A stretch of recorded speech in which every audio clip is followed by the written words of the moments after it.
So Georgia Tech loses on Saturday night, and it wasn't pretty, and they're going to have to deal with the repercussion of losing to a very average NC State team and giving up nearly a 50-piece. It's hard to get over that. But, I mean this, their path is still, they have a couple of paths still get them where they need to go. It's not going to feel good in the moment. You're not going to like where you see yourself tomorrow night in the college football playoff rankings, which I will remind you, it's a good place to be that you're going to be unhappy with the spot. You see your name on the CFP board. The two paths are obvious, right? Some things have to kind of go your way, not ridiculous things, but to get yourself to the ACC title game. Beat BC, beat Pitt. Let's move the Georgia game out for a minute. Doesn't matter to us right now. For the sake of this one. You need Louisville to lose. Could happen. They have a tough schedule. Then you're playing in the ACC title game, which, you win that game, it's the automatic bid you're in. So that's your one path. The other path is beat BC, beat Pitt, and then Georgia's your entryway into a playoff game. I really believe that's that. your play-in. Exactly, that's the P word. Nobody's leaving out an 11-1 Power 4 team. It's just not happening. You beat Georgia as your final data point in an 11-win campaign. Whether you go to the ACC title game or not, you're going to the playoff. There are still two paths, even as painful as Saturday night was. Now, you're not going if you can't obviously fix the defense to be better. But as we sit here now, they got a bye week and their paths are still there. Play-in game against Georgia or the ACC title game, you have your shot. Lose one of those, well, it's been a great year and you're going to a non-playoff bowl game, and it's just that. But you're still very much alive for either one of those. 11-1, beat Georgia. Okay, now I got a plum on my schedule. Mm-hmm. Ole Miss is 10-2, and they don't have to play in Atlanta. You're not playing in Charlotte. They're not playing in Atlanta.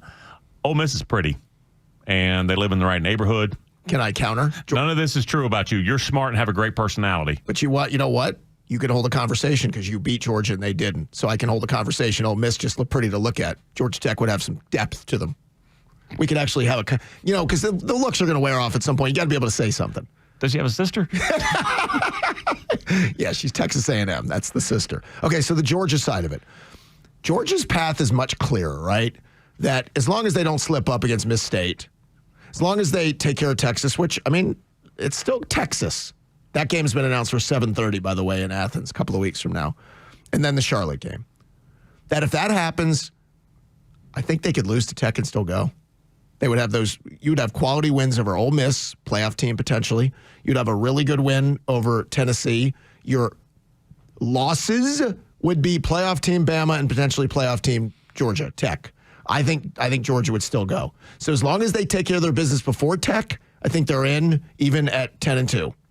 Well, obviously, Georgia Tech gets a lot more credit for that win than Georgia would get credit for the win if they beat Georgia Tech. Two teams go in both at 10-2. I think under that scenario, they would both fall in the 9-12, wouldn't they? I would think. Yeah, you're not getting a home game. You're not certainly anywhere near the 5 or 6 seed.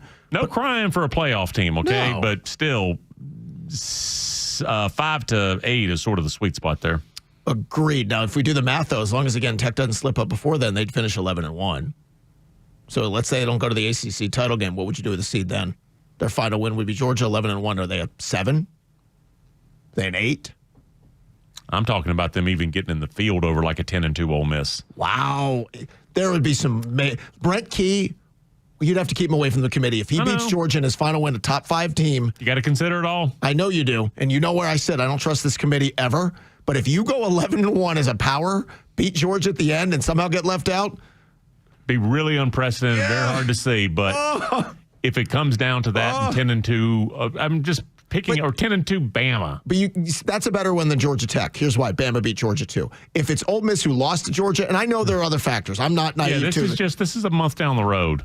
But you need to think about all of this. Like, here's the thing.